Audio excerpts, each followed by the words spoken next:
మాజీ ముఖ్యమంత్రి జగన్ పై అనుచిత వ్యాఖ్యలు చేసిన టీడీపీ నాయకుడు పట్టాభిరాంపై వైఎస్ఆర్ కాంగ్రెస్ పార్టీ నేతలు ఆగ్రహం వ్యక్తం చేశారు.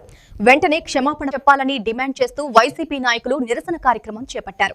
ఈ సంబంధంగా పట్టాభిరాం దిష్టిబొమ్మను గాడిదపై ఊరేగించి అనంతరం పార్టీ కార్యాలయం ఎదుట దహనం చేశారు. వైసీపీ నేతలు మాట్లాడుతూ జగన్ ను అవమానించేలా మాట్లాడటం బాధాకరమని, గతంలో కూడా ఇలాంటి వ్యాఖ్యలు చేసినట్లు ఆరోపించారు.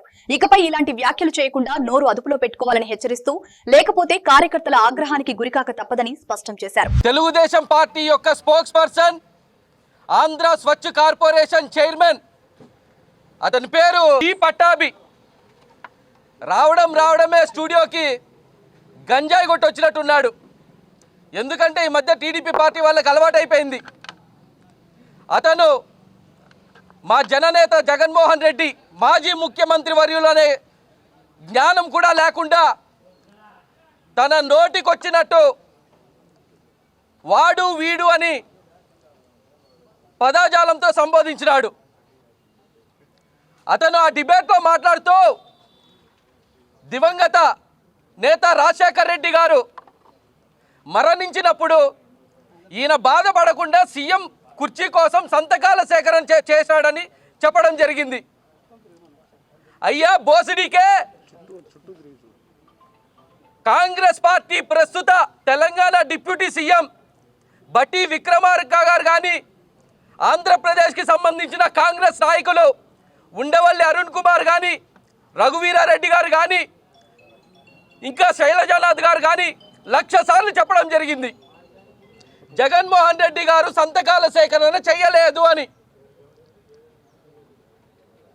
అయినా మీరు రాష్ట్రాన్ని అభివృద్ధి చేయడం చేతకాక రోజు అప్పులు చేసుకుంటూ ఆ అప్పుల భారాన్ని ప్రజల నెత్తిన మోపుతున్నారు. ఆయనకి ఈ పత్రిక, ఈ మీడియా ముఖంగా అదే బి పట్టాభి గారికి ఈరోజు ఒక నామకరణం చేయడం జరుగుతుంది. ఆంధ్ర దురందర్. ఏం పేరండి?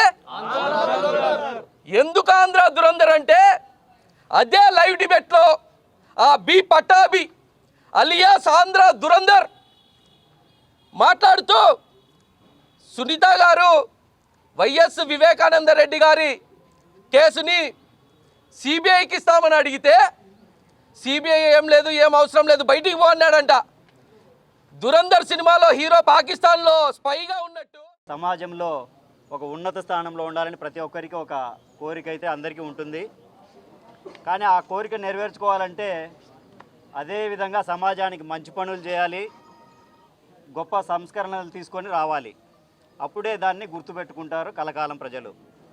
ఇది జనరల్గా అందరూ చేయాల్సింది, 90% పైకి వచ్చే వాళ్ళు ఫాలో అయ్యే ఫార్ములా.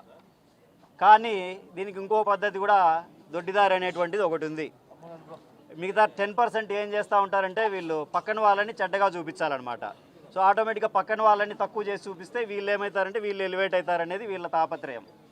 ఆ మార్గాన్నే ఇప్పుడు ప్రస్తుత టీడీపీ ప్రభుత్వం కానీ, కూటమి ప్రభుత్వం కానీ ఫాలో అవుతూ ఉంది. గతంలో ఎన్నడూ లేని విధంగా, ఇంతకుముందు గత 3 సార్లు కూడా పరిపాలనలో ఉన్నటువంటి టీడీపీ ప్రభుత్వం ఇలాంటి ఫార్ములాను ఇంత దారుణంగా ఎప్పుడూ అమలు చేసిన విధంగా లేదు.